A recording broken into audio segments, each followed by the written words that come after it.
За сайн байцгаана уу. Ревизор дахь хичээлийнхээ дараагийн дугаарт автомаар л. За ард 100 болоод нэлийн завгүй болоод хичээлээ нэлээд хэдэн дугаар бол тасалчлаа. За тэг өнөөдрийнхөө дугаараар болохоор хамгийн энгийн Revit Family хэрхэн хийх вэ гэдгийг бүгдээрээ сурч авъя. Яг энэ дугаарынхаа жишээгээр болохоор би хамгийн энгийн дөрвөлжин ширээг бол яаж зурхайг үзүүлнэ.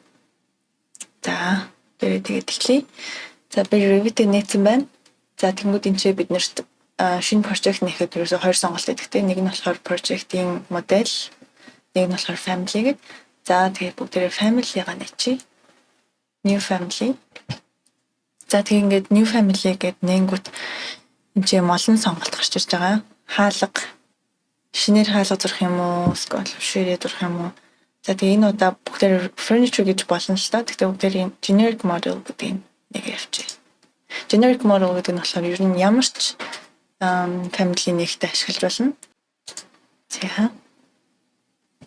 За тэгээд нэнгүүд юм хоёр юм тасархай зураасаад ногоонтой. За энэ хоёр нь юу юм бэ гэдэг ингээд сонгоод үзэнгүүт reference plane гэдэг. Ямар ч family, ямар ч гэсэн general family, generic model family нэхэд бол юм хоёр plane гарч ирдэг. Гэвчлэн ихэнх family-нүүд юм хоёр planeтэй ирдэг байх гэж бодож байна. За тэгээ одоо бүгдээрээ ширээ зурна те. Ширээ чи юм дөрвөлжин байна. Бид нэр дээрээс харсан view дээр нь байна. План дээр нь байна. Тийм болохоор бид нэр дахиад ийм reference plane-ууд хэрэгтэй гэсэн. За энэ болохоор энэ хоёр reference plane нь болохоор ширээнийхээ хоёр төв цэг гэж үзээд. За бүгдээрээ ингэ тойруулаад ширээнийхээ ирмэгүүдийг зурх plane-ийг зурчихъя. За тэгээд create гэсэн тооцон бар руу очингууд энэ ч хоёр сонголт байна. Reference plane гэдгийг сонгоод за ингээ ойролцоогоор энэ хоёр plane зурчихна гэсэн. За энэ plane нь яг ямар үүрэг талбартай юм бэ гэх юм бол бид яг энэ нөгөө ширээнийх нь ирмэгүүдийг энэ plane бид нэр холбож өгнө гэсэн. Тэгээ хэрвээ ширээнийхээ одоо хэмжээг нь өөрчилж штэ family дотроо жишээ нь 1 метрээс 2 метр урттай ширээ болгоё гэж өөрчлөхийн тулд энэ плейнүүд ширээнийх нь ирмэгүүд нь плейн дээрээ уягдсан, цоорлогдсон байх ёстой гэсэн. За би нэрээ энийхээ нэгдээс солиотгоё. Би өөрөө дандаа нөгөө feet-ийн хэрэгэлдэг болохоор дандаа ингэж солихгүй болохоор. За ингээд дөрвөн reference plane ингээд ширээнийхээ ирмэгүүдийг тавина гэж бодоод би зурсан байгаа. За тэгэд одоо хэмжээгээ тавьчих. Annotate гэсэн зэрэг очоод за тэгээд reference plane-ууд дээр очоод би хэмжээ тавилаа. За ингээд хэмжээгээ 50-гууд энэ талд нь ийм EQ гэсэн бичиг байгааз дээгүүр нь улаан зураастай. Тэрэн дээр дарангууд саяны хоёр энэ хэмжээг яг адилхан болгочихж байгаа гэсэн. Эндээс энэ хоорондох хэмжээ, эндээс энэ хоорондох хэмжээ яг тэнцүү болчихж байгаа юм. За тэгээд дараа нь хэрвээ энийг ингээд татах юм бол яг энэ хоёр нэг тэнцүү чигээрээ гэхдээ хэмжээ нь өөрчлөлттэй явж байгаа. За энийгээ сонгож аваад дахиад EQ болгоод тэнцүү болгоод за тэгэхээр яг нөгөө ширээний төвцийг нь болохоор энэ цаанаасаа өгсөн байсан тэнхлэг шугам болж байна. За ямар ч үсэн ингээд нэг явуулчлаа. За хэрвээ та бүхэн ингээд дараа нь ингээд маш детальтай family зурж байгаа бол энэ тэнхлэг болгоно ингээд нийлж болно. За жишээлх юм бол нэг энэ мэл гэж дундах нь гэж бодоод энийг нь хоёр. За одоо ширээнийхээ тавцанг зуръя. Create гэсэн дэс рүү ороод extrusion гэдэг. За энэ чинь болохоор янз бүрийн нөгөө хэлбэртэй юм зурх бол тохиргоонууд байна те. Энэ нь болохоор нөгөө хоосон зай зурцын юм анигаар cut хийн гэсэн үг шүү дээ. За тэгээ extrusion гэдэг команд аваад за энэ дөрвөлжин тэгшин цог зурхыг аваад за тэгээд энэ саяныхаа зурсан бэ. Энэ дээрээ цуглаа. За тэгээ ингээд зурангууд энэ чинь юм цоошны зурганд гарч ирж байгаа. Тэгээ энийг цоожлох нь бол айгүй чухал. Яаж байгаа юм бэ гэхээр энэ өмнө зурсан reference plane дээрээ энэ зурсан ширээнийхээ үнцгийг би ингээд цоожлж байгаа байхгүй. Хэрвээ тэр reference plane нааш таашаа зөөгдөх юм бол яг энэ ширээний ирмэг нь хамт зөөгдөн гэсэн үг.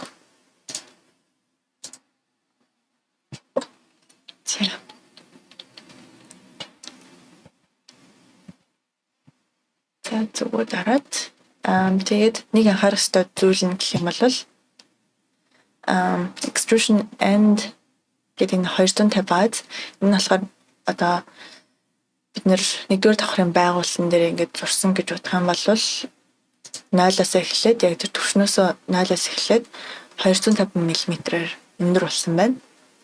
За энийг төр зуртай харагчээ. За тэгээ 3D руугаа ороод харангууд за ингээд газраас шууд 250 мм өндөртэй юм хавтан үссэн байна. За тэгээ хажуугаас харсан front гэсэн view руугаа очиад бүгдээрээ дахиад нэг reference plane зурчээ. Create гэдэг дахиад яг адилхан reference plane аваад за тэг хэмжээгээ тавиад 920 гэж байна. За 920-оор нь бэлтээгээд за тэгээд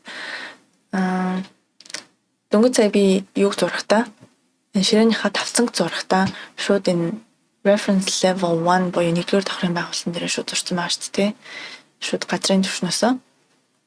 За тэгэнгүүт одоо би сая энийг нэмсэн. За энийг ингээд нэрлэлч ерөөсөө ширээний тавцан table top surface. За тэгэнгүүт би хэрвээ энийг зүгээр ингээд сумын зөөгөөд авчирчиж болно. Ингээд ширээнийхээ тавцангийн дээдлийн reference plane-тэйгээ ингээд төвчээд ингэж болно.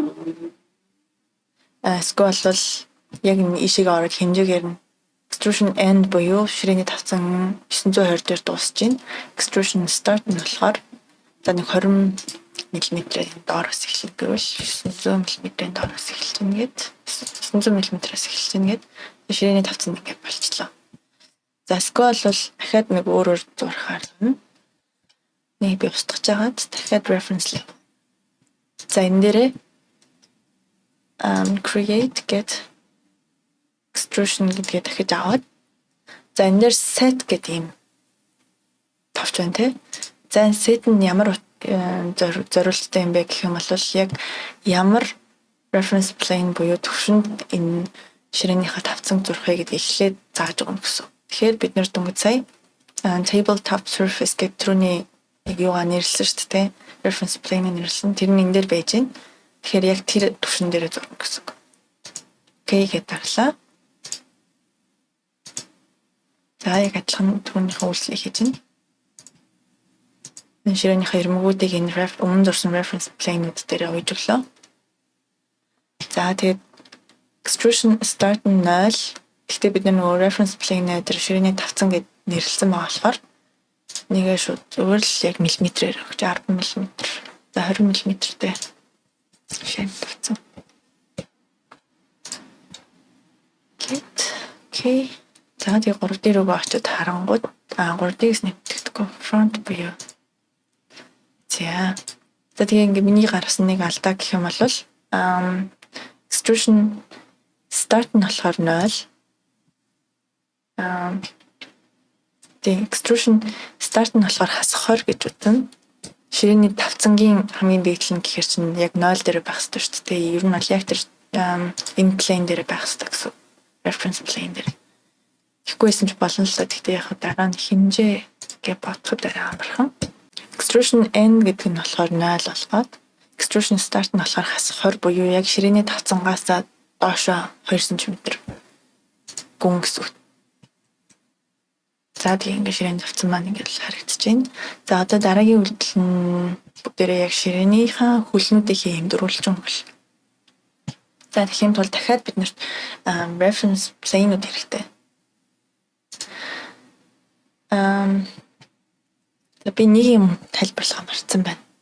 За одоо ингээ ямар ч гэсэн ширээнийхээ тавцан хийсэн байгаа. Тэгээ ширээнийхээ тавцангийн хэмжээг өгөхийн тулд тэр ингээ эхлээд ямар ч гэсэн нэг хэмжээ тавьчих. За тэгээ энэ хэмжээн дээрээ дарлаа.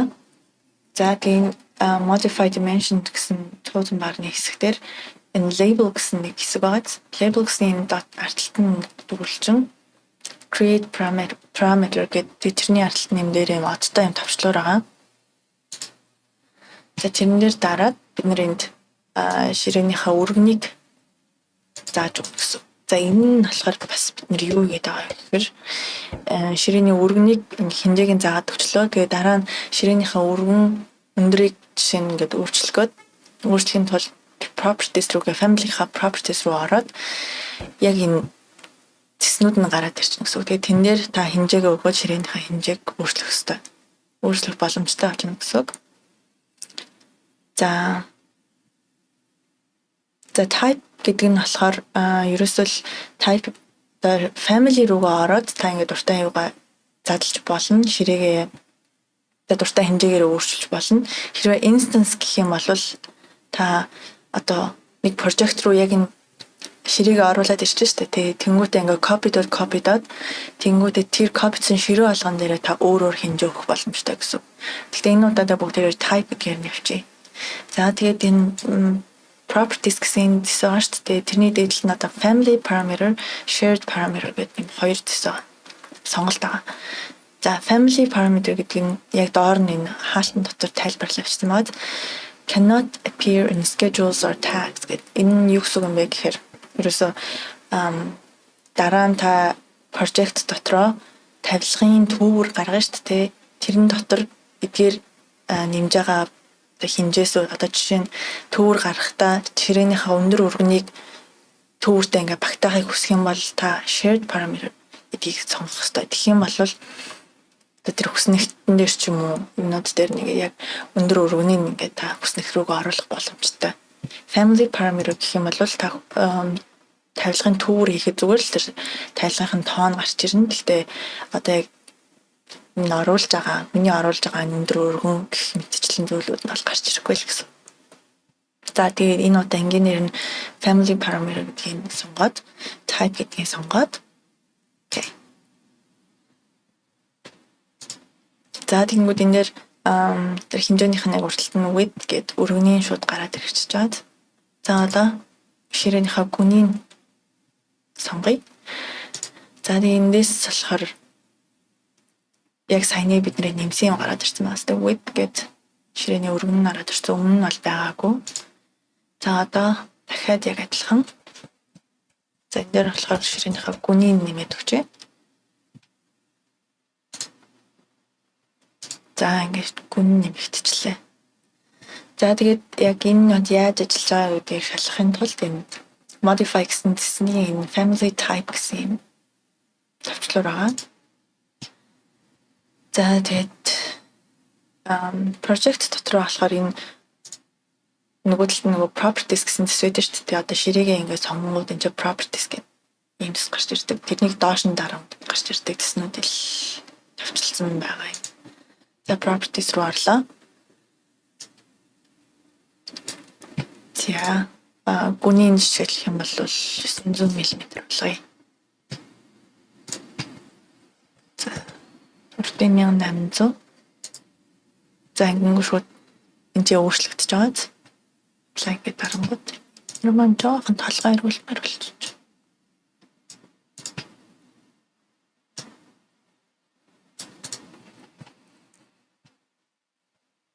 За одоо болохоор бүгдээр хөлөө ширээнийхээ хөлийг зурх гэсэн тийм. За ширээнийхээ хөлийг зурхын тулд дахиад create гэдэг яг адилхан. За reference plane гэдэг бид нэр ширээнийхээ хөлний өргөн нарийн нь бас тохируулахын тулд бас биднэрт reference plane-ууд хэрэгтэй гэсэн. За дахиад ширээнийхээ хөлний өргөнийг ойролцоогоор ингээд reference plane-уудаар зурчий.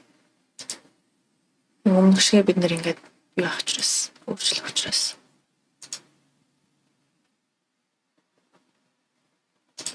За тэгээ одоо түрүүнийхээ бид нар одоо түрүүн хэмжээг нь ингээд properties руугаа оруулахдаа дараа нь хийсэн те одоо болохоор яг зөв дараалал нь явъя. За одоо хөлнийхээ өргөний хэмжээнүүдийг би энэ өглөө. Тэгээд тохируулна гэсэн. Reference plane-с reference plane хүртэл хэмжээний юусаа авч байгаа шүү. За тэгээд нэг reference plane-с сонгоод за хөлнийхээ өргөнийг 50 мм гэж бодъё.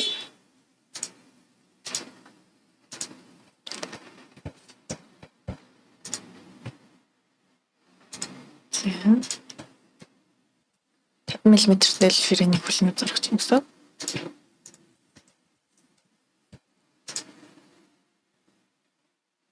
Тэгээд ингээд ямар нэгэн байдлаар project-ийн толгой эргүүлээд их юм бол ерөөсөө энэ бүх reference plane-үүд дээр нэр хүсч болно. Like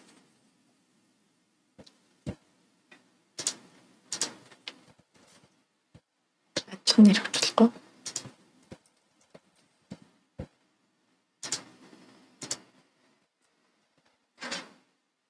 Эсвэл leg гингүүтэй юутай.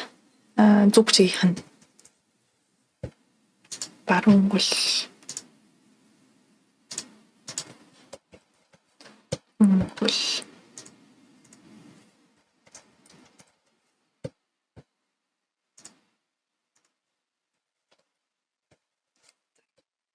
зүг чигээр нь хөлөгчлөө. За тийм энэ дээрээ бас дахиад хинжээ өгнө. Одоо дараа нөгөө project-д орсны дараа ширээнийхээ хөлний өргөн нарийныг өөрчилнө шүү дээ. Тэхийн тулд бид нэр дахиад яг лейбл өгөх ёстой гэсэн, параметр өгөх ёстой гэсэн. За тэгээд яг адилхан хинжээ өглөө. Like гэх юм.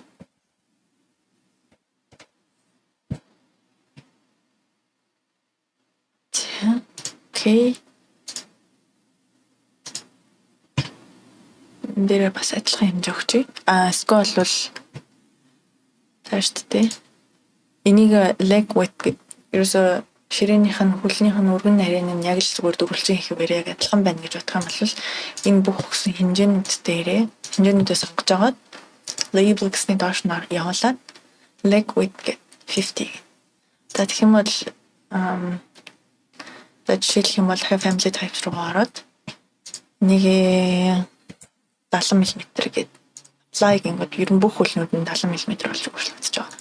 Хэрвээ ямар нэгэн байдлаар энэ ширээний хөлний гүний ч юм уу нарийнхан болгоё гэвэл дахиад нэг хэмжээ өгөөд like that гэд.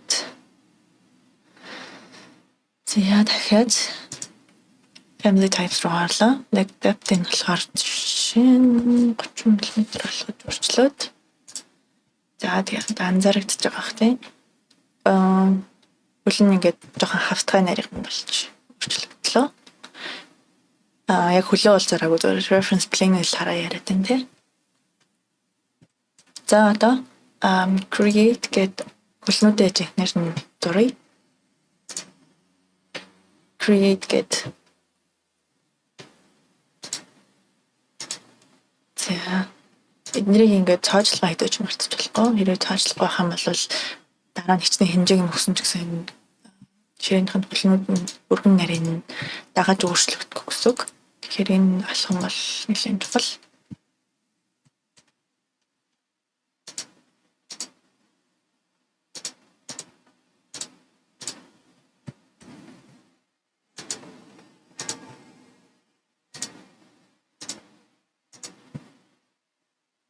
За яг дөрвөн талыг цаачлж өглөө. За extrusion за reference plane анхнаасаа зааж өгөөгүй бол яг адилхан ачиг одоо би өмнө нь болох анхнаасаа хөлөө зурагтай reference plane зааж өгөөгүй шүү дээ. Тэгээд ингэ тохируулах гэсэн чинь минийх цаанаасаа болохоор ширээний давцангаас эхэлж байгаа явцсан байна. За тэгэхээр тэрийгэ буцаагаад газрын төвшин буюу reference level гэдээ сонголоо. Окей, одоо сандлын хөлмөн бол ширээний хөлмөн бол газраас эхэлж байх хэрэгтэй. Тэгээ хажуугаас харсан view дээр очиод за эхлээд нэг дуусгач. Дөрвөлжингүүдэд зурцсан. Дуусгалаа. Өнөөдөр жоохон замраагүй яваад тах шиг байна. За extrusion start нь болохоор 0 газрын түвшнээс эхэлж байна. За өнөр нь манай ширээний тавцан маань бол 920 байгаа. Тэгэхээр тэгээд тавцангийнх нь дузаан нь болохоор 2 см байгаа. Тэгэхээр 900 гэх болох юм тий.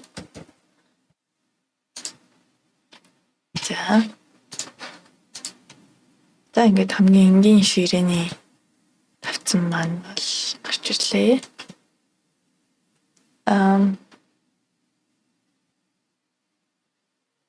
Энэ цогон дээр цох яваад байна.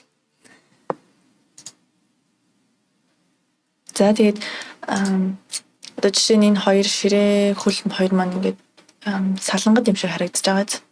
Хэрвээ энэ хоёр үнцгийг нийлүүлэх юм бол зүгээр л join гэсэн команд ашиглаж болно. Annotate биш ээ. Modify and join гэсэн командад тэгээд нийлүүлэх жоо хоёр элементээ сонгоод за энэ хоёр ширээний үргэлжилсэн маягийн харагдаж. Гэхдээ хоёр тусдаа элемент зүгээр нь үргэлжилсэн юм шиг зурган дээр бол харагдана гэсэн үг.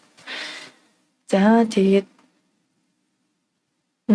ширээнийхээ гол шилтэн тавцан нэмж болно. Тэгээд ер нь бол ямар ч дизайн гаргаж болно. Гэхдээ зүгээр л хамгийн энгийн жишээ болгоод зөвлөчье. Reference level руу явлаа. За ширээнийхээ тавцан сонгосон ба тий.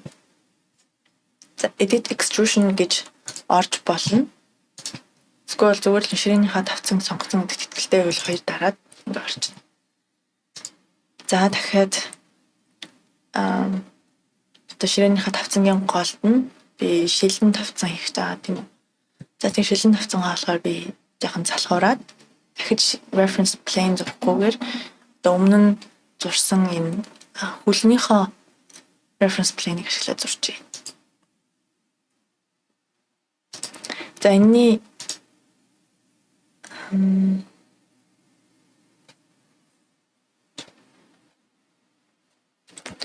таны error заачлаа. Дахиад үзэгдэх юм. Constraint. За энэ ингэ чинь одоо энэ өмнө зурсан reference plane шүү дээ. Хөлний өргөн нарийныг зааж өгдөг. Тэн дээр одоо юм юу байгаа? Reference өмнөөсөө хийгдсэн байгаа. Тэгэхээр дахиж reference plane хийж болохоор байна уу гэж сануулад ах шиг байна. Хэрвээ одоо жишээ нь хөлнийхөө өргөн нарийныг өөрчлөх юм бол энэ ширээний шилжлийн хүрээний хэмжээ бас өөрчлөгдөж шүү л гэж сануулж байна. Тэгэхээр одоо бид нэг жишээ авч байгаа болохоор болно. Тэгээ бид өнгө цай одоо нөгөө цоожлтын алгассан шүү дээ.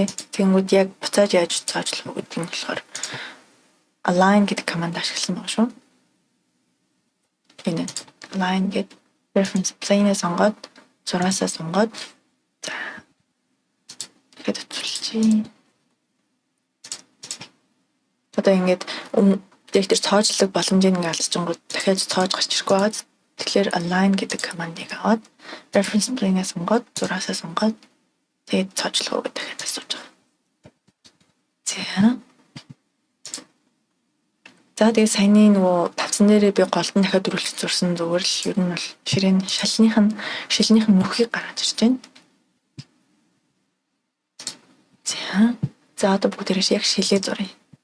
Дахиад create гэдэг extrusion гэж ороод дахиад адилхан яг дөрвөлжөнгөө зурна.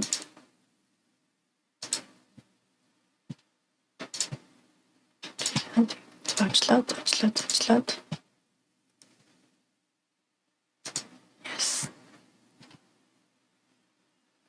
За бид өнгө цай бас зурхтаа юугаа хийсэнгөө reference plane-ээ сонгосонгүй. Тэгэхээр энэ газраас эхэлсэн маад. За би дахиж ороод хажуун сардан дээр би саяныхаа зурсан extrusion руу орохын тулд орох гээд ингээ хоёр дарахаар надаас ийм асуулт асууж байна. Яг энэ дээр энэ view дээр болохоор view-г нь засах боломжгүй. Тийм болохоор өөр reference руу яваа. За floor plan гэдэг нь би явлаа. За тэгээд шууд энэ дотроо байж ах та set гээд reference plane set хийлээ. Tabletop surface гэх ширээний тавцангаас сонгоод Окей. За тэгээ одоо зөв төвшөнд очсон байх хэвээр. За ингээ харж байна. За тэнгууд басаад л яг л адилхан table top surface гэдэг нь болохоор ерөөсө ширээний тавцангийн хамгийн дээдлийн ирмэг байх хэвээр. Тэгсэн чинь шил нь яг тэрнээсээ эхлээд дэшиг явсан байна. Тэгэхээр бүгдээрээ энэний 0 болгоод энийгээ хасахаар болгоод яг ширээнийхээ тавцантай нийлүүлж байна. Эсвэл бол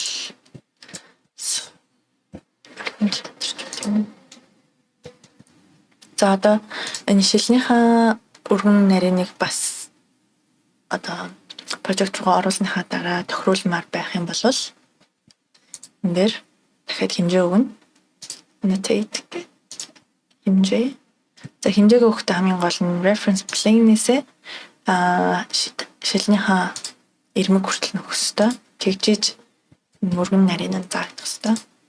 За тэгээ хэмжээг сонгоод яг адилхан худлыг хийлээ. Glass thickness буюу дузаа, шилний дузаа.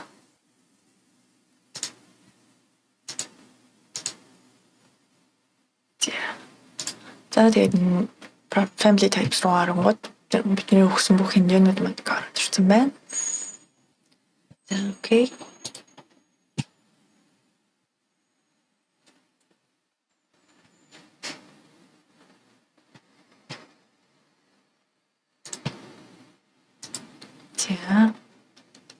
За нэг иймэрхүү хэлж байна. За энэ материалаа өгөхийн тулд шилээ сонгоод шилийг мэдэгдүүлэхийн тулд материал хүчийг glass гэж хагаад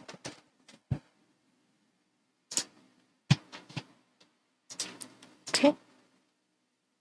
Тэнцэх дэндүүл тонголог glass юм да.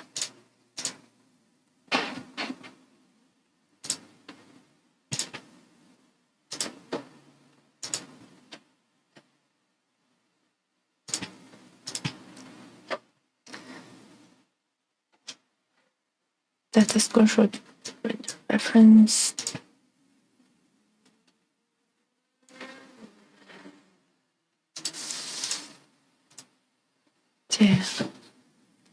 Материалын өнгийн жоохон өөрчилчлөө нөгөө.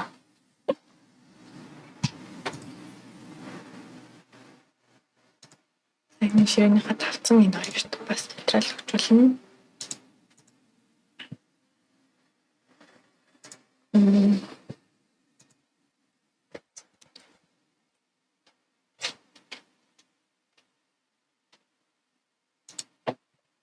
Алюминиум гэх.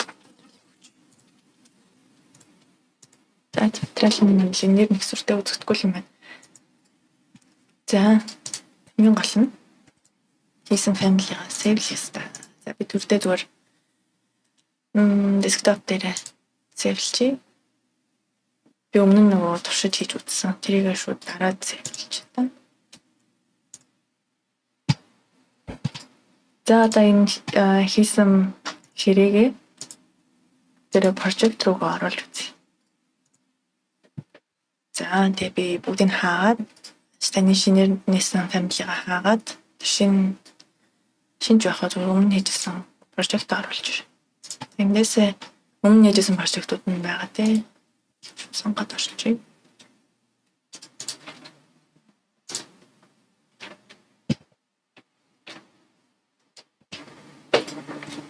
Нөгөө л нэг танил project үзтээ. За тэгээд энэ ширээг устгах жагаа оронд нь энэ ширээний оронд саяныхаа ширээг тавьж үзье. За тэгээд project руугаа family оруулж ирэхин тулд мэддэг байгаа. Insert load family. За би тэгээд түрүүнийхээ ширээг болохоор desktop дээр хатгалсан байгаа. Open. За тэгээд CM буюу энэ саяныхаа оруулж ирсэн ширээг оруулж ирнэ. Keyboard-наас CM. Keyboard-наас биш бол юу лээ энэ лүү?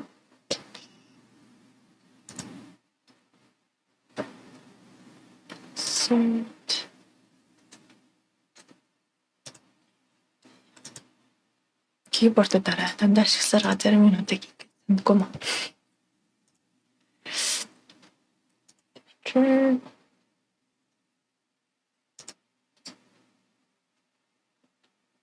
чадахгүй юм. Ямар ч гэсэн гарнаасаа CM гэж оруулж ирээд саяныхаа ширээг ингээд тавьсан байгаа. За яг энэ хэсгийг дээр харъя. Сая нэгдүгээр давхраа тавьсан байгаа тий. 3 дэгээр шууд харж байгаа.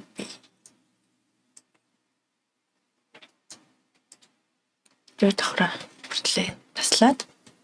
За тэгээд дөнгөж саяны оруулжсэн ширээ мань бол энд харагдаж байна. Том ширээ. За тэгээд edit type гэдэг ингээ оронгууд энэ дээр ширээ мань харагдаж байна. За 500 мм гүн 900 мм. За өндөр нь өндрийн хэдүүлээ оруулж ирээгүй байх. За тэгэхээр одоо өндөр өргөнийг нь бол өөрчилж болж байна те энэ edit type гэдэг. За хөлнийхөө өргөн мөрөнийг бас өөрчилж болж байна. За тэгэхээр одоо хэдүүлээ нэг алдаа гаргасан байгаа учраас буцаж family руу яваад өөрчлөе. За тэгээ эндээс хоёр дараачууд family руу орж иж болно. Эсвэл буцаж гараад edit family гэдэг туусан баруун дээр гарч ирж байгаа. Family-а сонгохоор. За яг л адилхан үйлдэл. За бидний нэг орхисон юм болохоор хажуунаас нь харлаа. За энэ хэмжээндээ бид нэр параметр өгөөг байсан байна. За тэгээ яг адилхан үйлдэлээ гаргаж ирээд height гэлээ. Окей.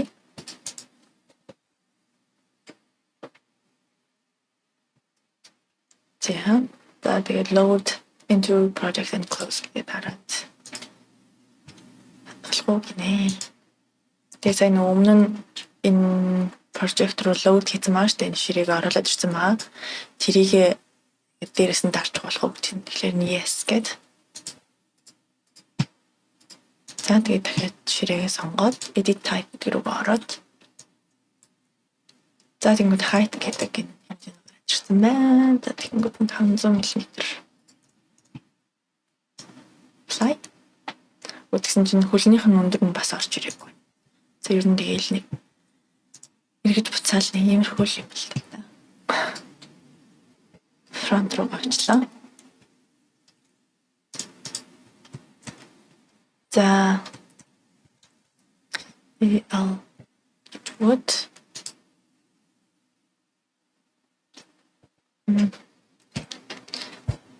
яшаар энийгээ шууд ингээд доош нь сунгаад хаана авчирмаар газар руу авчираад орхиж болно, сорон тогтох хэвээр. Тэгээд цоожж болно. Тэгвэл яг адилхан нэг line гэдэг команд. Line тэн ширээнийхээ доолтын тавцангийн сонголоо. Тэгээд хөлнийхөө дээдлийн ирмийг сонголоо. Тэгээд цоожлоо. За load into project тэгээд yes гэдэг. Override гэдэг. Дээрээс нь дарж болохгүй л гэж. За тэгээд саяны алдаа маань бол засагдчихлаа. Параметрууд нь бол энд байна. За тэгээд түрүүний нөгөө бидний shared parameters гэж хэлсэн шүү дээ. Тэрний одоо ялгааг нь гаргаж ирэхэд бол бүгдээрээ дахиад CM гэдэг School create similar гэдэг маустайхаа баруун тавчийг дараад create similar гэдэг энэ тэнийгээ тавиад үзье. За дахиж буцаж очиод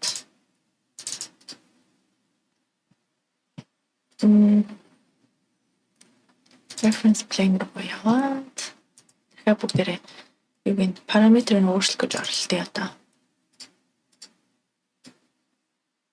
Параметрыг өөрчлөхийн тулд хэмжээгээ сонгоно. Тэн дээр дараад new parameter гэдэг. За width энийг чинь leg depth тийм.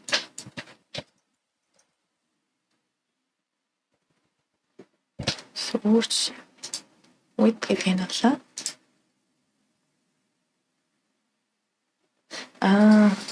үзүүлэх гэдээсэн бас нэг жишээ гэх юм бол нэрэ ботож байна. Одоо жишээлх юм бол edit type гэдэг энэ дээр орж ирээ та ширээнийхээ хэмжээг өөрчлөө шүү дээ. Одоо жишээлх юм бол өргөний 1800 гэдээ өөрчлөе. Тэнгүүд одоо бүх энэ project дээр байгаа бүх ширээний өргөнүүд нь ингээ өөрчлөгдөж байгаа.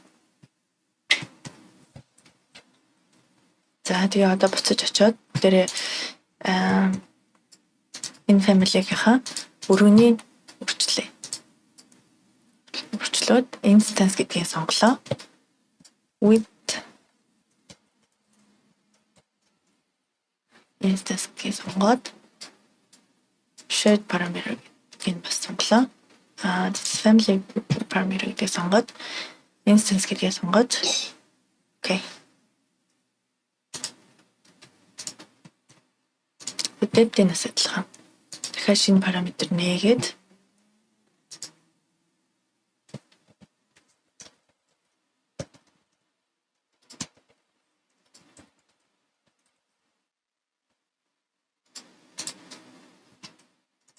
члэн маань явчихна.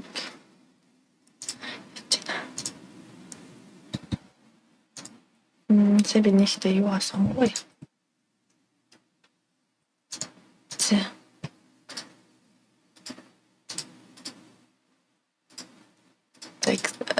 Replace хийх үү дахиад асууж. За одоо ийшээ ингээд сая бид нар болохоор оронгуудаа саний өргөнийхөө хэмжээг болохоор instance болгосон шүү дээ. За тэгэнгүүт нэг өөрчлөгдсөн юм гэх юм бол энэ дотор яг түүнийх нь хэмжээ байгаа. Гэхдээ саяны шинээр нээсэн depth instance гэж шинийн хэмжээ бол ороод ирсэн байна. За тэгээд with instance би сая depth instance бол яг юугаа instance гэдгийн дараагүйгээр шууд нээчих. Өөр юм утчаад. За тийшээ ороод за тэгэнгүүт энэ properties panel дээр нь доор нь with instance гэдэг нэмэгдсэн байгаа тийм хэмжээ. За тэгээ энийг бүгдээрээ жишээ нь 500 болгоод өөрчлөе. За тэгэх юм бол тэгэхэд бусад ширээнүүд нь өмнөх хэмжээгээр мөртлөө зөвхөн энэ ширээ нь өөр хэмжээтэй болсон байна. Тэгэхээр энэ нөгөө instance гэдэг нь бол ийм ач холбогдолтой шүү.